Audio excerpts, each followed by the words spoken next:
Sunny Estil, ang isa sa mga rookie ng Barangay Ginebra.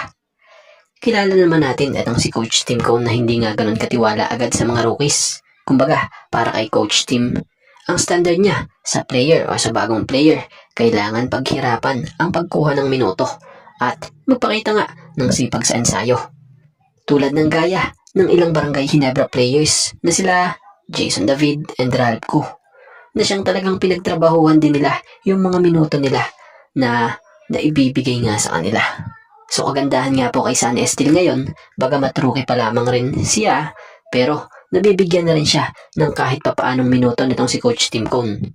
Kung mapapansin nyo, sa huling laro nga ng Ginebra laban sa Terra Firma Jeep, may 6 minutes nga pong naging playing time itong si Sunny Estil.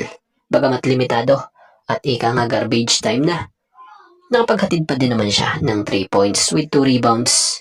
So bagamat limitado pa ang mga minuto niya na nakukuha sa Ginebra, kagandahan sa pinapakita niyang performance niya dito, impressive, at yung hustle sa depensa, maging sa offensive rebound, nagagawa niya para makatulong sa team ng Ginebra. So alam niyo bang kagandahan kahit pa tinatawag ng iba na bangko nga lamang ito si Sunny Estil sa Ginebra? Ang maganda sa kanya, may handang patunayan or gustong patunayan itong si Estil kung saan handa nitong paghirapan ang minuto sa Barangay Ginebra. So batay nga dito sa isa nating nabasa, ayon sa isang pahayag nitong si Sunny Estil, credit po, trabahuhin ko yung minutes ko. Pag nagkaroon, 100% ang ibubuhos ko. So yun talaga ang pinakamaganda sa player na ito dahil magiging malaking tulong talaga sa Ginebra pag ganito ang player, yung palaban, at may magandang mindset. So bagamat matindi yung mga players niyang kalaban sa position dito sa Ginebra, kagandahan sa kanya, decidido talaga siyang pagtrabahuhan talaga yung kanyang minuto kahit alam niya pang mahihirapan siya. Kumbaga, lagi siyang positibo. So alam naman natin na hindi maganda ang itinatakbo ng laro ng Converge this ongoing PBA Commissioner's Cup this elimination dahil sa kasalukuyang 2-5 win-loss record nila. So kung titingnan naman natin yung lineup nila, para talagang hindi pa masyado nagkakaamuyan dahil marami nga rin po sa kanilang bago At speaking of bago, eto, nadagdag na naman. Pero ang kagandahan dito, itong big man, isang 6'9" na itong big man, produkto ng St. Benilde. Eto nga si Ladis Lepalam. Sa mga hindi nakakaalam kamakailan lamang, batay sa PBA transaction, ini-activate na nga po para sa team ng Converge itong si Ladis Lepalam para palitan itong si Ronan Santos, kung saan nalagay ito sa injured reserve list ng team. So kung titingnan natin mas lumaki nga po ang lineup ng Converge dahil itong si Ronan Santos ay 6'7", pero itong ipinalit sa pwesto niya ay isang 6'9" big man. So si Ladis Lepalam nga po, sa mga hindi familiar ito, ito ay ang former Meralco Bolts draft pick na minsan na rin nakita or naspatan sa Meralco practice. Kaya lang sa kasamang palad, hindi na nga siya tumagal dun. Kaya nung dumating ang pagkakataon na magkaroon siya ng chance para mag-try out dito sa Converge, sa kabutihang palad ay nakapasok siya sa team at napapirma pa ng contract. At nito lang sa ongoing PBA Commissioner's Cup, tuluyan na nga po siyang ini-activate. So napakabata pa nga po nitong si Ladis Lepalam. Kung di tayo nagkakamali please correct me if I'm wrong. Nasa edad pa lamang ito ng mga 26. Inuulit natin may maganda rin naman po itong experience or background bago ito pumasok sa pro. Kung saan naglaro nga siya sa St. Benilde sa NCAA. Kung saan isa siya nga po sa naging pinakamatangkad din na naglaro noon doon sa NCAA. Kung saan na-experience din ito na maglaro sa MPBL. So kagandahan ng kay Ladis Lepalam, nagkaroon ito ng training and exposure nang ma-invite ito noon para mag-train kasama ng Gilas Pilipinas bilang paghahanda noon sa 2023 FIBA World Cup qualifiers. So ngayon, dito na tayo sa kasalukuyan. Ngayong nasa PBA na nga po siya at nai-activate na para sa team ng Converge, pwede niya nga pong maitulong sa Converge yung pagiging center niya with strong rim protection abilities.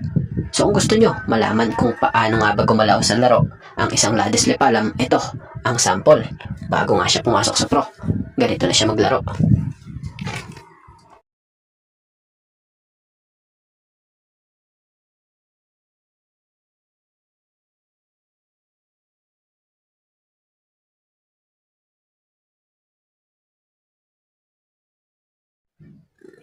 So sa tinatakbo nga po ng Ginebra this ongoing elimination ng PBA Commissioner's Cup ng Season 50. Unti-unti na nga pong gumaganda ang kanilang kartada. Unti-unti na ring nagkiklik yung rotation ginagawa nila Coach Tim. So about doon sa isang player ng Ginebra na topic natin ngayon. So ito nga si Stephen Holt.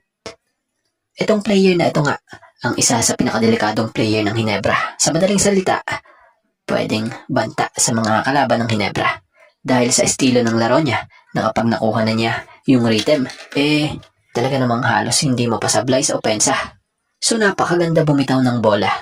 So bukod sa hindi rin siya nag-hesitate tumira beyond arc, talaga namang banta rin siya sa mga clutch at game-winning shot.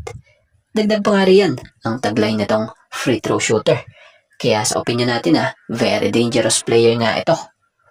So kung mapapansin nyo si Stephen Holt nga po ang perfect 3-and-D player nitong si Coach Tim sa kanilang roster. Mukhang nakuha na ni Coach Tim ang tamang timpla para kay Stephen Holt.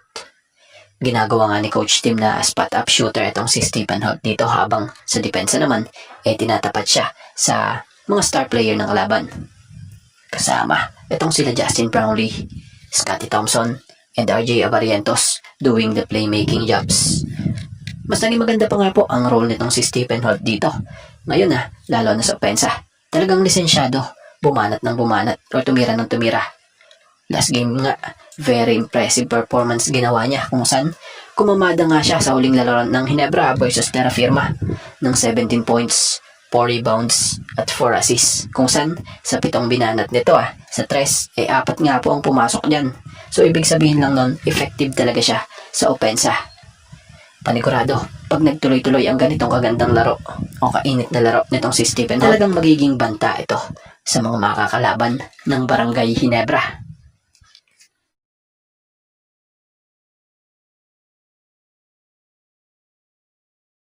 At bago nga ang lahat, baka naman po pwedeng makahingi ng isang subscription para sa ating channel or pakifollow na rin po kung nagustuhan nyo ang ating mga basketball update. At kung ito na may makakabigat para sa inyo, kahit isang like and share na lamang po. Maraming salamat po.